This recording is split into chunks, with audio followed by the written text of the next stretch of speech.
Hello friends, welcome back to Media Talks. நான் உங்கள் மௌனிகா. ரொம்ப ஹாப்பியான விஷயம் தான் நம்ம பேச போகிறோம். ஆக்சுவலாக இதை நான் அன்னைக்கே பேசணும், லாஸ்ட்டு சண்டேவே பேசணும்னு சொல்லிட்டு இருந்துகிட்டே இருந்தேன். நிறைய அப்டேட் பேசணும்னு நினச்சிட்டு நிறைய டைம் நம்மளால பேச முடியல. பட் ஆனால் எல்லாத்தையும் கூட ஷேர் பண்ணணும் அப்படிங்கிறதுக்காக தான் இந்த ஒரு வீடியோ. ஸோ கண்டிப்பாக இது உங்களுக்கு ரொம்பவே ஸ்பெஷலாக இருக்கும். ஸோ நம்ம விஜய் ப்ரில்யூட் ஷோவில் நம்ம வீக்கான ஸ்க்ரீன் ஸ்பேஸ் எதுவுமே இல்லை. அப்பப்போ விஜய் காவேரியே காமிச்சாங்க, அவ்வளோதான். எனக்கு தெரிஞ்சு அவ்வளோ பெருசாலாம் நமக்கு அங்கே சீன்ஸ் இல்லைன்னு சொல்லி எல்லாருக்குமே தெரியும். அதை பற்றி நம்ம நிறைய டிஸ்கஸ் பண்ணிட்டோம்.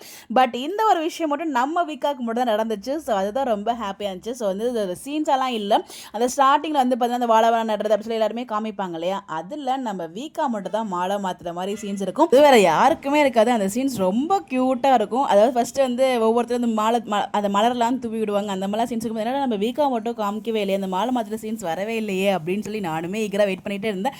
பட் ஃபைனலாக அந்த சீனுமே வந்துடும். ஸோ அது இவங்களுக்கு மட்டும் ஒரு ஸ்பெஷலாக நம்மளால ஃபீல் பண்ண முடிஞ்சிச்சு. ஸோ அது மட்டும்தான்.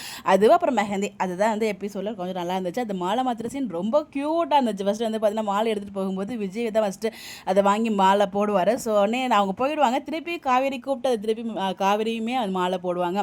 ஸோ விஜய் போடுறது மட்டும் தான் நமக்கு ப்ரொமோவில் காமிச்சிருந்தாங்க. பட் காவேரியுமே போட்டாங்க. அது அந்த ஷோவில் தான் பார்க்க முடிஞ்சிச்சு. ஸோ ரொம்ப க்யூட்டாக இருந்துச்சு. அந்த ரெண்டு பேரும் மாலை மாற்றும் போது அவங்களோட ஐ கான்டாக்டுமே நம்மளால் பார்க்க முடிஞ்சிச்சு. ரொம்பவே நல்லா இருந்தது. ஸோ அந்த ஒரு மொமெண்ட் நம்மளால் மறக்கவே முடியாது. ஒரு லைஃப் லாங் செரிஸ்ட் மொமெண்ட் மாதிரி தான் இருந்துச்சு. ஸோ அந்த அழகாக க்யூட்டாக விஜய் அவங்களுக்கு போட்டதாக இருக்கட்டும், அதே மாதிரி காவேரி விஜய்க்கு போடும்போதுமே காவேரி அது அவங்களோட ஐ கான்டாக்ட் ரொம்ப அழகாக இருந்துச்சு. ஸோ அதெல்லாமே பார்க்கும்போது நமக்கு ஹாப்பியாக இருக்குது. ஸோ கண்டிப்பாக நீங்களும் ஹாப்பியாக ஃபீல் பண்ணியிருப்பீங்க. அந்த ஒரு மொமெண்ட் நம்மளால் மறக்கவே முடியாது.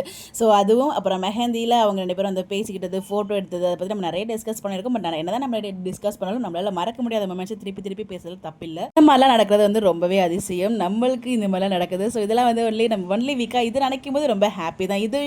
இதையும் கொடுக்காம இருந்துட்டாங்கன்னு வச்சுக்கோங்களேன், நம்ம இன்னும் ஹர்ட் ஆகிருப்போம். பட் எனிவேஸ் ஓரளவுக்கு கொஞ்சம் ஹாப்பியாக இருக்கும்னா ஸோ இந்த மாதிரி குட்டியான மொமெண்ட்ஸ் நம்ம வீக்காக இருந்தது தான். ஸோ அப்பப்போ என்ன தான் மற்ற எதாவது காமிச்சாலும் அவங்கள கூப்பிட்டு ப்ரெசென்ட் பண்ணாட்டியும் அப்பப்போ வீக்காக காமிச்சிட்டு தான் இருந்தாங்க. பட் இருந்தாலும் கொஞ்சம் ஸ்க்ரீன் ஸ்பேஸ் கொடுத்துருந்துருக்கலாங்கிறது நம்மளுடைய ஒரு கருத்து. ஓகே, முடிஞ்சிருச்சு. பார்ப்போம் விஜய் டெலிவிஷன் அவார்ட்ஸ் எப்படி போகுது அப்படிங்கிறத. ஸோ இந்த ஞாயிற்றுக்கிழமை பார்க்கலாம். யார் யாருக்கெல்லாம் என்னென்ன விருது கிடச்சிருக்குன்னு தெரியல. ஸோ நமக்கு கிடைச்ச அப்டேட் உண்மையாக போயாங்கிறத நான் அந்த விருது கொடுக்கும்போது தான் தெரியும்.